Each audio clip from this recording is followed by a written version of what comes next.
aku pernah mengajar selama 7 tahun dan membuat media pembelajaran itu tidaklah mudah. Tapi sekarang ternyata IE bisa membuat video pembelajaran seperti ini hanya dalam 1 kalimat doang. Dan tools yang aku pakai namanya Pipit IE. Jadi Pipit IE bisa mengubah teks menjadi video pembelajaran yang sangat menarik. Nah, di video ini aku akan menunjukkan gimana caranya membuat video pembelajaran yang sangat menarik hanya modal teks. Jadi waktu saya mengajar dulu membuat video pembelajaran yang menarik itu tidaklah mudah, guys. Kadang kita harus membuat slide, mencari gambar, bahkan ngedit-ngedit video. Ya karena kita tahu lah ya, siswa itu sekarang lebih tertarik ketika disuguhi pelajaran yang berupa visual. Nah, di sini IE itu bisa sangat membantu banget. Sekarang kita coba membuat video pembelajaran yang pertama. Misalnya untuk pelajaran IPA tentang fotosintesis ya. Di Pipit IE kita masukin perintah seperti ini. Buatlah video proses fotosintesis untuk siswa sekolah dasar dengan bahasa sederhana. Untuk modelnya kita klik dan pilih Pipit standar aja. Kemudian untuk bahasanya kita pilih tentu bahasa Indonesia dan resolusinya pilih yang landscape. Lalu kemudian kita klik hasilkan. Dan dalam beberapa detik IE akan menghasilkan video pembelajaran yang otomatis. Hai Sobat Cerdas, pernahkah kamu berpikir bagaimana tanaman makan? Yuk, kita cari tahu bersama. Tanaman punya keajaiban. Mereka membuat makanannya sendiri dengan bantuan sinar matahari dan air dari akar. Mereka juga mengambil udara yang kita hembuskan loh. Ini disebut karbon dioksida.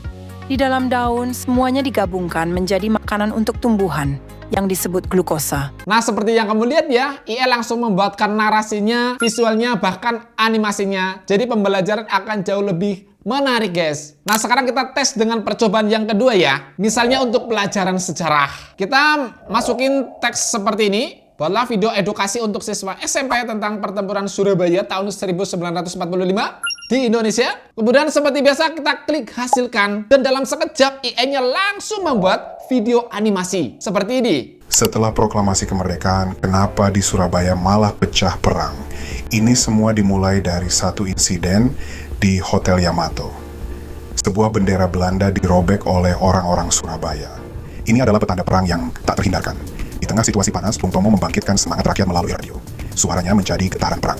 Pada 10 November 1945, pertempuran Surabaya meledak. Nah, menarik banget kan? Kalau pakai metode seperti ini, siswa nggak akan bakalan cepet bosan. Nah, sekarang kita masuk ke percobaan yang ketiga ya. Kita masukin teks seperti ini. Buatlah video cara menghitung pecahan untuk siswa kelas 4. Kemudian kita klik hasilkan, dan ini dia hasilnya. Pusing sama soal pecahan?